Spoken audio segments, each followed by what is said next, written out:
Sayang, di dunia ini hampir semua luka yang menghancurkan hati manusia ternyata sudah Allah siapkan obatnya di dalam Al-Quran dan As-Sunnah.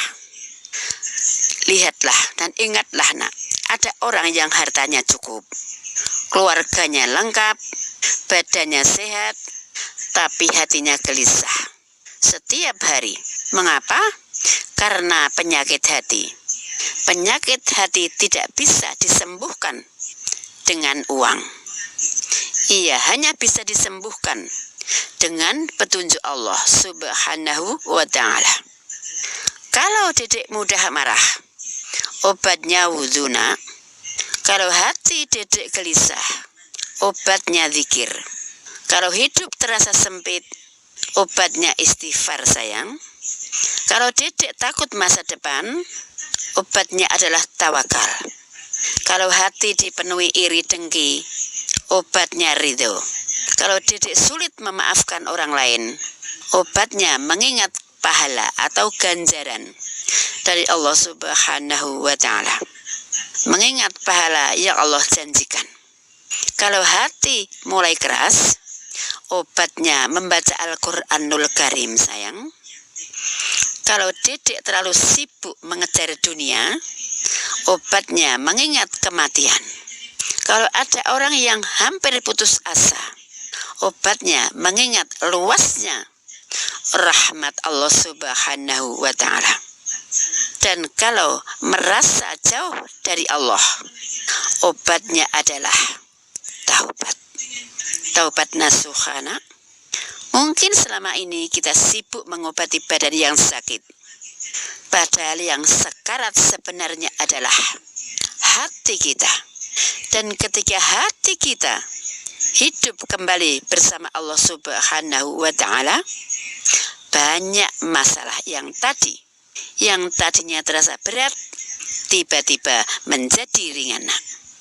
Ibu berpesan dengan dedek, jangan sampai sekali-kali adik memakai susuk agar lebih ganteng, jangan.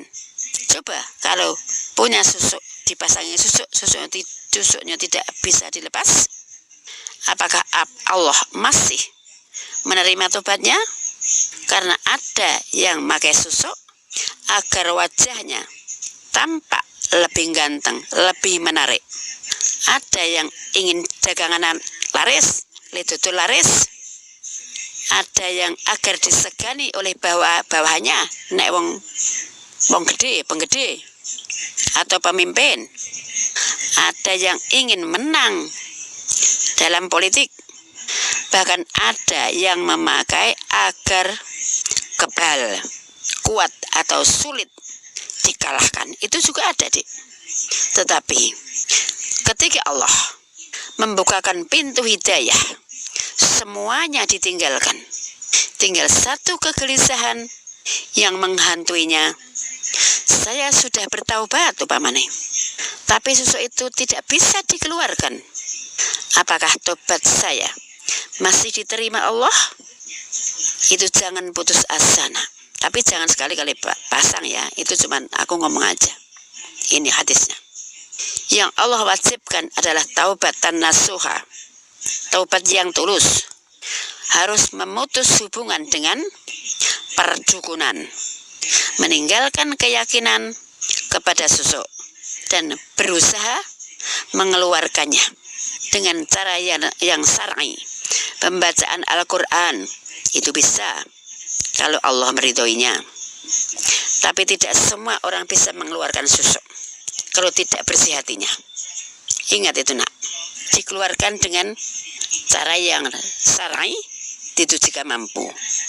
Harus wonge sing ngeluarkan itu bersih hatinya, tulus hatinya, ikhlas hatinya, dan ridho. Pasti bisa kalau dia memang mampu. Allah Ta'ala berfirman, la yukallifullahu nafsan illa wus'aha.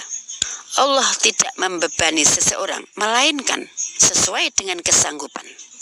Ada yang lebih berbahaya daripada susuk yang masih tertanam di dalam tubuh kita atau di dalam tubuh manusia. adalah syirik yang masih tertanam di dalam hati kita. Sebab susuk tidak bisa memberikan manfaat dan tidak bisa juga menolak mundorot.